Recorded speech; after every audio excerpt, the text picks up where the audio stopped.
put Mexico on their cover for the soccer preview and called them America's other team. And I sent a message to Grant Wall of Sports Illustrated, and I told him, I said Grant, that's like saying that the Red Sox are New York's other team. Mexico is not America's other team.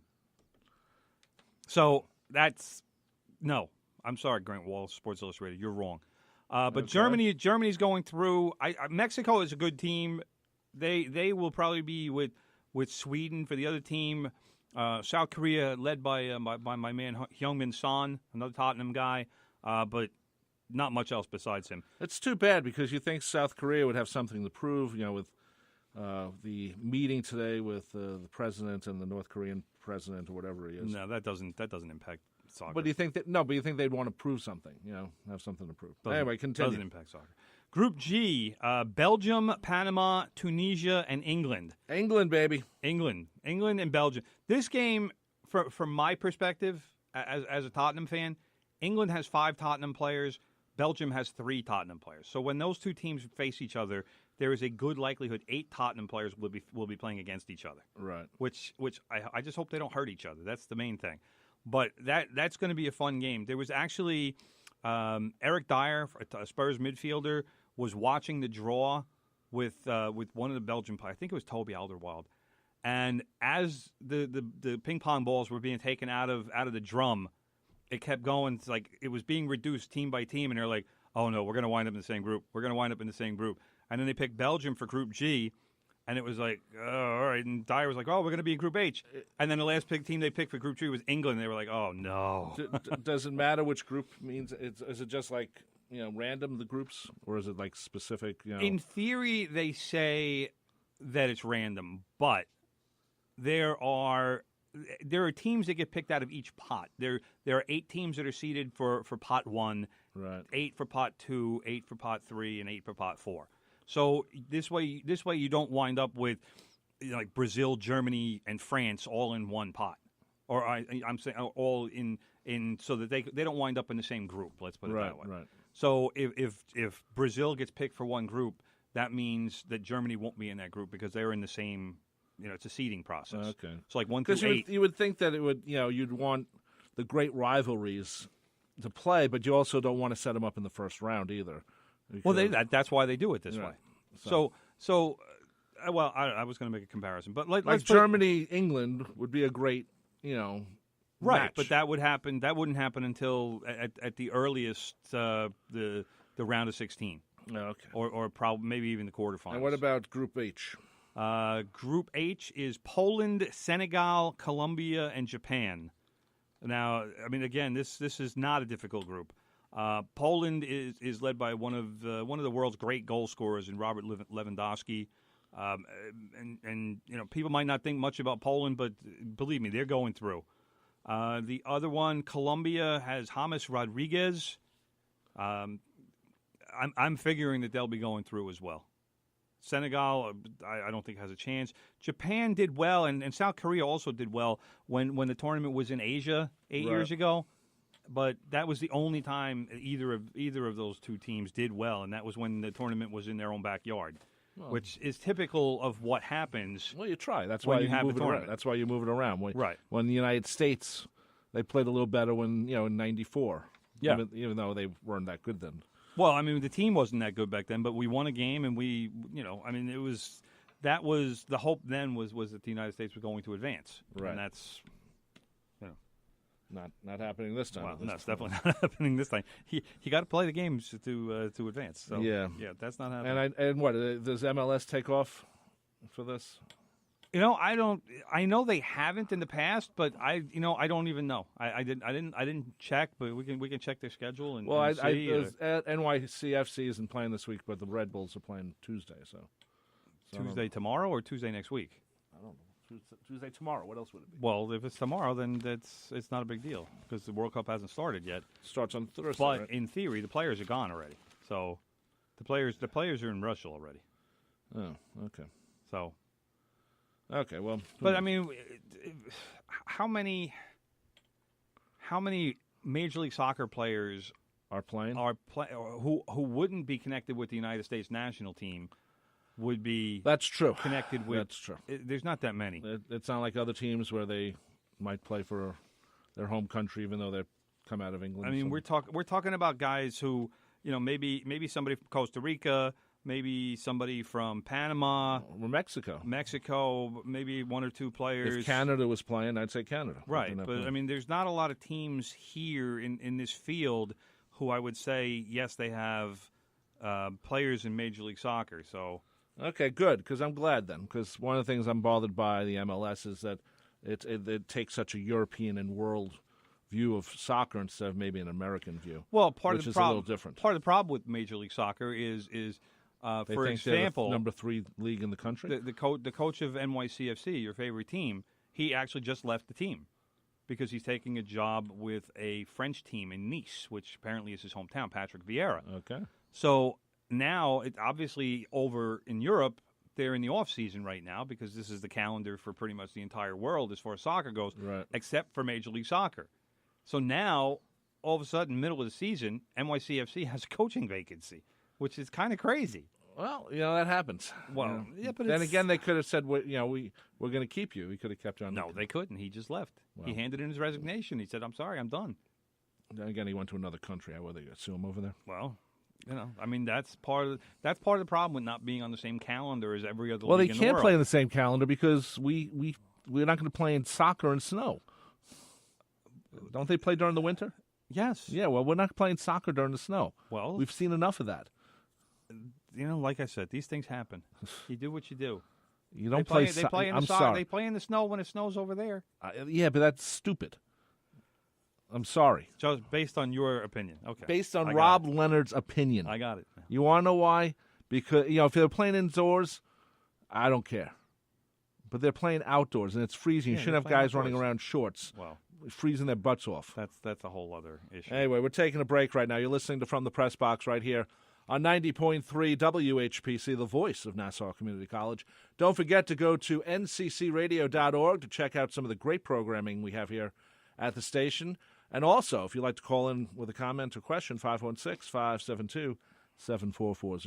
A Super Bowl champion, U.S. Congressman, publisher of Long Island Business News, award-winning authors, physical fitness life coach, and celebrities like Billy Crystal and Eddie Murphy? I had no idea so many awesome people got their start at Nassau Community College. Well, they're always saying that NCC is where success stories begin. With people like that as graduates, it must be true. Hello, I'm Dr. Linda Nadian. And I'm Aurora Workman, the president of Nassau Community College Alumni Association. Together, we're the hosts of Lion Tales, a show that highlights proud graduates of Nassau Community College. Join us each week when distinguished alumni stop by to share stories, laugh a little, and remind us what things were like when they were students at Nassau Community College. My fabulous friend Linda and I will also share the latest alumni news and updates, so tune in Tuesdays at 4 p.m. to the voice of Nassau Community College, 90.3 WHPC, or listen online with the iHeartRadio app. Okay. Yo. Tell your friends about the Nassau Morning Madhouse. Hear what you're missing. Check it out. Check it out. Could you think of anything that would want to make you miss your wedding or funeral? Something that makes me want. No, not your funeral. That one. A funeral. Oh. A funeral. Okay. You said your wedding or funeral, so I'm thinking of your funeral. I'm sorry. pretty sure attendance is mandatory. not your funeral. A funeral. I'm sorry if that came out Can you wrong. imagine if you were sitting at your own funeral? Like, what's up, guys? Like, who's the dead guy? They're looking at you like, aren't you supposed to be in that box? Nassau Morning Madhouse. Weekday mornings from 7 to 9. On the voice of Nassau Community College. 90.3 WHPC.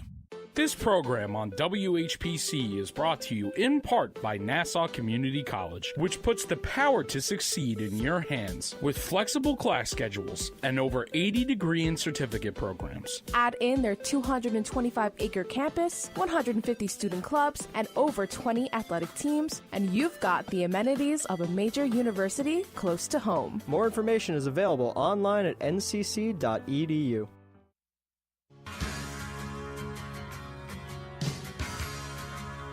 Yeah, the alarm Can't play the alum every week, though. Oh, we could. No, we can't. Anyway, marching on there. U2, who stole so much from the alarm. They did. Played over at the Nassau Coliseum this weekend. And they're playing the Garden in a week or so. Maybe we should play. Worth the trip. Worth the trip. Anyway, quickly, we still have time.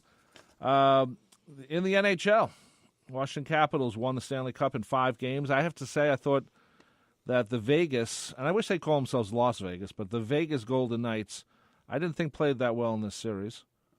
And you know what? As much as I didn't want the Capitals win because they're in the same division as the Islanders, I was kind of happy the Golden Knights didn't win.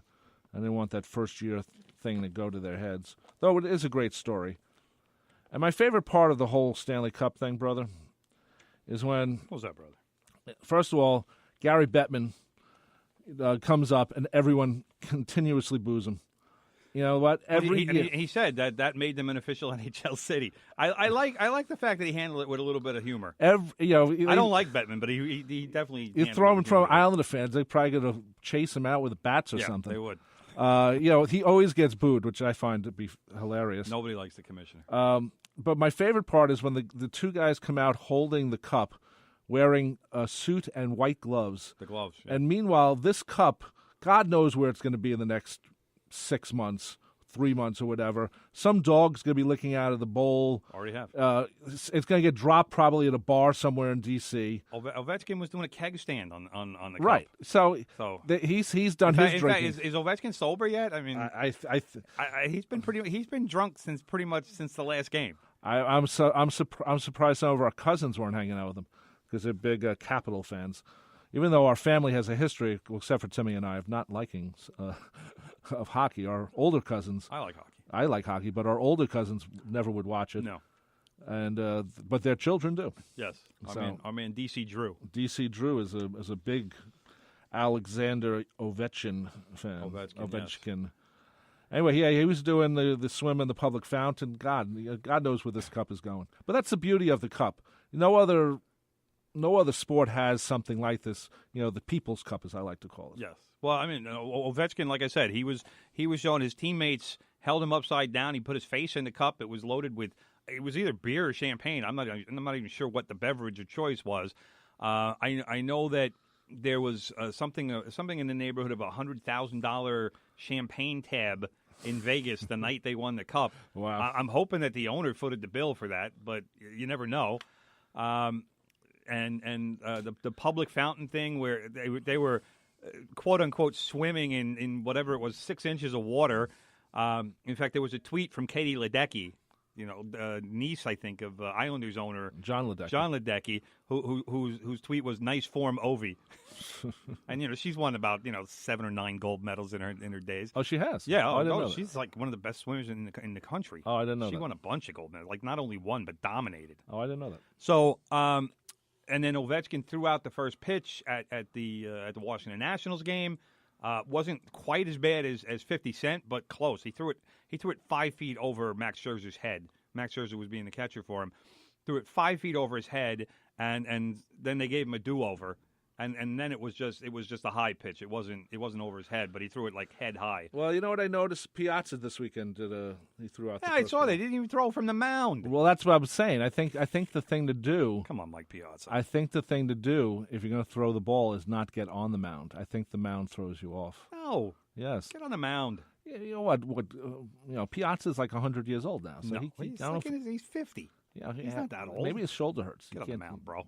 Can't throw it from the mound anymore. Get on the mound. At least he doesn't throw it underhand.